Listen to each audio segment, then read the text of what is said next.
Hello friends, आज मैं आपके लिए लेकर आई हूँ आटे और गूंद की चाय, जो पीने में तो टेस्टी होती ही है, लेकिन हमें सर्दी खांसी जुकाम से भी निजात दिलाती है। अगर आप इसको 3 दिन में 2 बार लेंगे तो आपको किसी भी प्रकार की खांसी जुकाम नहीं होगा।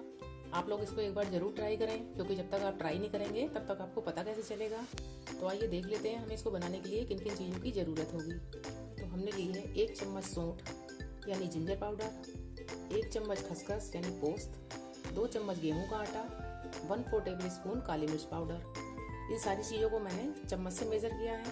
तो 2 चम्मच लिए हैं काजू, 2 चम्मच बादाम, 2 चम्मच खरबूजे के बीजे, 1 चम्मच चिरौंजी, 3 चम्मच गोंद, 3 सफ़ेद इलायची कुटी हुई, टेस्ट के अनुसार गुड़ और 2 चम्मच देसी घी। तो सबसे पहले गैस ऑन करके रखेंगे कढ़ाई और उसमें डाल देंगे खरबूजे के बीज और इसको पहले हम अच्छे से फुला लेंगे, यानी इसको हम डबल कर लेंगे। इस तरह से इसको भून लेंगे। खरबूजे के बीज अब जम करने लगे हैं, इसका मतलब ये भून चुके हैं। गैस को ऑफ कर देंगे और इसको हम निकाल लेंगे। पहले गैस ऑन करके रखेंगे कढ़ाई और उसमें डालेंगे घी और घी को मेल्ट कर लेंगे। और जैसे ही घी मेल्ट होगा इसमें हम थोड़ा थोड़ा गोंद डालकर फुला लेंगे। इस तरह से चलाएंगे।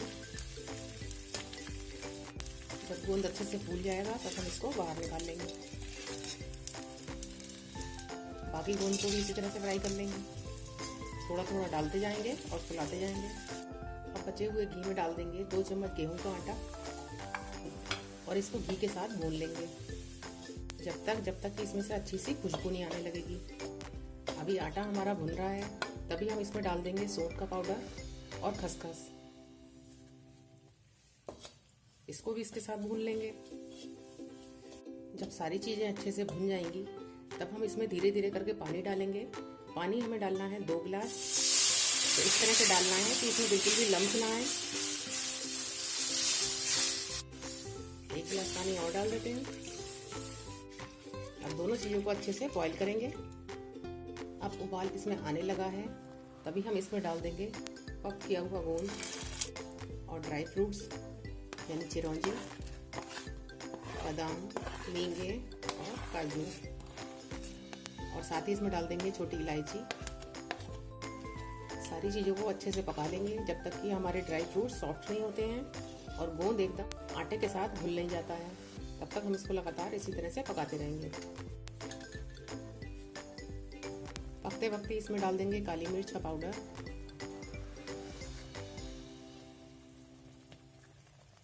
इसको हमें चाय की तरह सिप करना है, इसलिए हमने इसका नाम चाय रखा है, गोंद और आटे की चाय।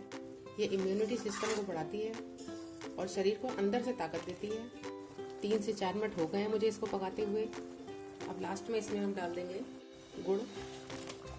गुड़ आप अपने हिसाब से कम या ज़्यादा भी कर सकते हैं। इसको भी इसके साथ अच्छे से पका लेंगे। सारी चीज़ें अच्छे से उबल चुकी हैं, तो अब हम गैस को बंद कर देंगे और गरम गरम इसको हम सर्व करेंगे।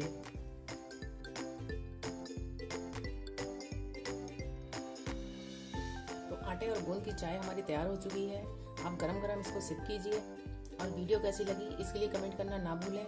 वीडियो पसंद आए तो लाइक का बटन दबाएं, ज़्यादा से ज़्यादा वीडियो को शेयर करें। Thank you.